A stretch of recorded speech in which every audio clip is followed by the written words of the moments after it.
Good day to you wherever you're located, and I hope this message finds you doing well. This is Anthony Brinkley, the Maestro of Resilience, coming to you one more time.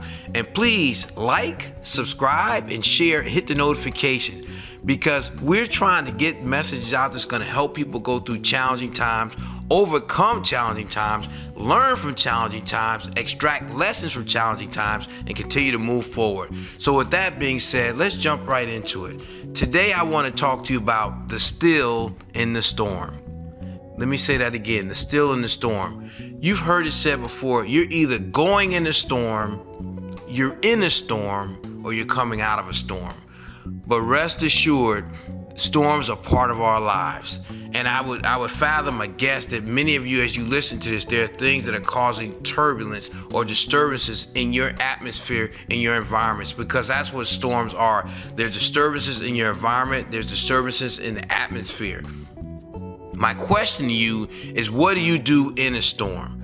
Well, the first thing I want you to do is to still your mind. So many times when a storm comes in our lives, we're bombarded with information, we're bombarded with emotion, we're bombarded with feelings, and before we know it, we can become overwhelmed. We can become inundated with data, information, and emotions that can almost drown us emotionally. So what I want to say to you is, I'll give you a story. I'll put it this way. I was going through some challenging times in my life.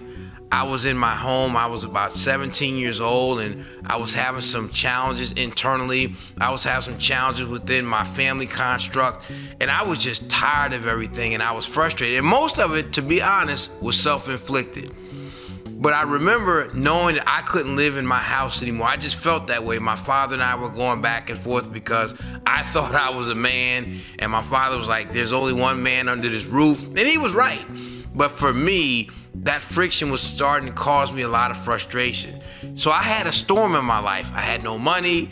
I had nowhere to go. I wasn't sure what I wanted to do. I just knew that things were coming and converging at a certain time, at a certain place, and it was all hitting me at once.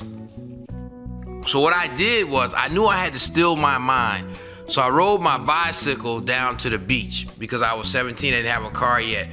And I had taken the test for the Armed Forces service battery test. So basically I took the test and was qualified for the military, but I was thinking about maybe going to school or getting a job and different things. But I rode my bike down to the beach and it was quiet. I could hear my own thoughts. I could hear the voice of God speaking to me. I could hear perspective that other people had given me. And I could hear birds. I could hear the sounds of the ocean. I could hear people talking. I could hear kids running and playing. I could hear all of that stuff. But even in the midst of that, it was quiet, it was peaceful. So in the midst of my storm in life, I was able to still my mind.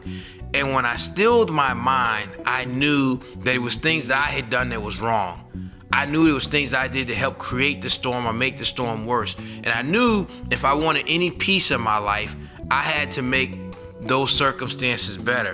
And it was at that point, sitting at the beach at a point of reflection, I decided it was time for me to leave home and to become a man. And I'm saying that to you, I'm using that story to say that many of you have things going on right now that's converging on you, that's coming at you.